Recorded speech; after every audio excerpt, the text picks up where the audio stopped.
Assalamualaikum warahmatullahi wabarakatuh. Saya Eza Fahrido Putra dengan NIM C1B021182. Saya akan mempresentasikan PPT saya dari materi penyusunan laporan keuangan untuk perusahaan jasa dari mata kuliah pengantar akuntansi dengan dosen pengampu Pak Wirmi Eka Putra SEMSI. Langsung saja saya mulai presentasinya. Materi yang pertama yaitu penyusunan laporan keuangan perusahaan jasa. Sesuai dengan standar akuntansi keuangan atau SAK, laporan keuangan dapat mengidentifikasi secara jelas mengenai informasi yang ada pada perusahaan. Laporan keuangan ini juga termasuk penting dalam perusahaan karena dapat mengetahui masuk dan keluarnya dana yang dipergunakan. Laporan keuangan juga meliputi beberapa hal, yakni yang pertama Statement of Income and Other Comprehensive Income atau laporan laba atau rugi dan penghasilan komprehensif lainnya. Kedua, Statement of Change Equities atau laporan perubahan modal atau ekuitas. Ketiga, Balance Sheet of Statement of Financial Position atau neraca atau laporan posisi keuangan.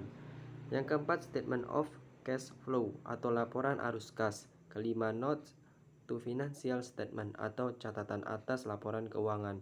Keenam, Comparative Information atau informasi komparatif. Kemudian contoh laporan keuangan perusahaan jasa. Yang pertama ada laporan laba rugi. Laporan laba rugi merupakan laporan mengenai informasi pendapatan dan semua beban selama periode berjalan. Laporan laba rugi dapat dibuat dalam dua bentuk. Yang pertama, bentuk satu tahap atau single step. Bentuk laba ini yaitu menjumlahkan semua pendapatan dan semua beban yang ada. Hal ini berfungsi untuk mengetahui semua nilai laba atau rugi perusahaan. Kemudian yang kedua untuk bertahap atau multiple step. Bentuk ini memiliki prinsip yang sama dengan single step, tetapi pengelompokan atau jenis pendapatan dan jenis beban perusahaan berbeda dengan single step. Misalkan pendapatan yang diperoleh dikelompokkan menjadi pendapatan usaha dan pendapatan di luar usaha. Begitu pula dengan beban dikelompokkan menjadi beban usaha dan juga beban di luar usaha. Yang kedua adalah laporan perubahan modal. Laporan perubahan modal merupakan laporan keuangan perusahaan jasa yang khusus menyediakan seluruh informasi mengenai perubahan yang terjadi pada modal perusahaan periode akuntansi. Dalam laporan perubahan modal ada beberapa unsur yang dapat mempengaruhi perubahan modal tersebut, yaitu ada 9. Yang pertama modal awal pemilik, kedua laba atau rugi bersih, ketiga setoran atau penarikan pemilik, keempat ekuitas akhir, kelima penambahan modal terjadi dikarenakan laba lebih besar daripada pengembalian pribadi, keenam pengurangan modal terjadi biasanya dikarenakan dua hal, ketujuh laporan laba lebih kecil dari pengembalian pribadi, kedelapan rugi ditambah dengan pengembalian pribadi, kesembilan laporan posisi kas atau neraca. Ada dua bentuk laporan neraca keuangan.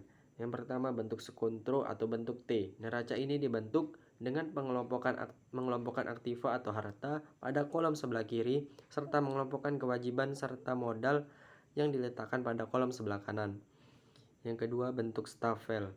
Neraca ini dibentuk dengan mengelompokkan aktiva atau harta pada setiap bagian atas dan kelompok kewajiban dan modal pada bagian bawah. Bentuk neraca ini biasanya dikenal dengan bentuk laporan vertikal. Kemudian ada 3 laporan cash flow yang dapat diklarifikasi berdasarkan periode akuntansi, yaitu 1. Arus kas berdasarkan aktivitas operasi.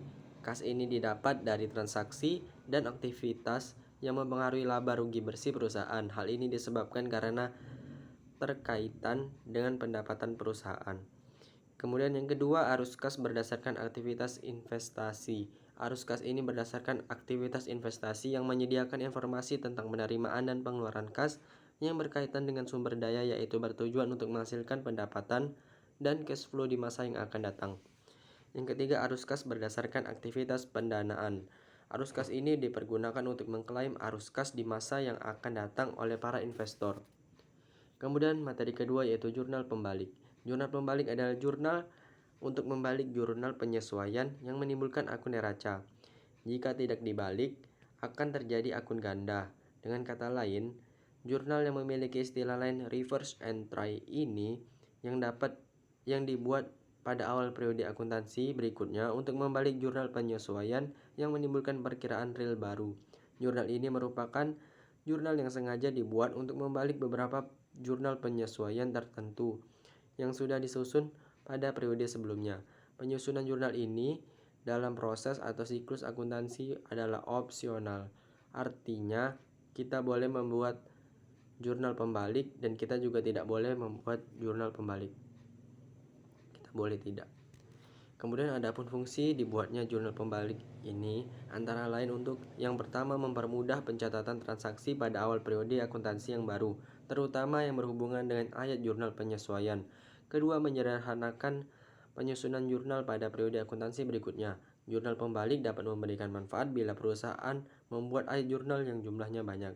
Ketiga, meminimalkan kesalahan atau kekeliruan yang mungkin bisa terjadi seperti menghindari pengakuan biaya atau pendapatan yang double karena penyusunan ayat jurnal penyesuaian.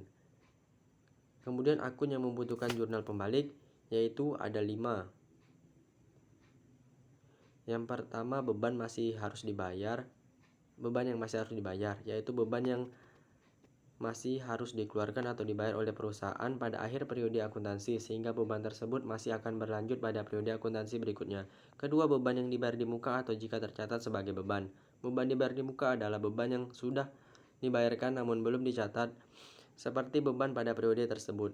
Beban dibayar di muka ini biasanya terjadi jika perusahaan membayar biaya transaksi dari pengeluaran perusahaan untuk periode tertentu. Ketiga, pendapatan yang masih akan diterima.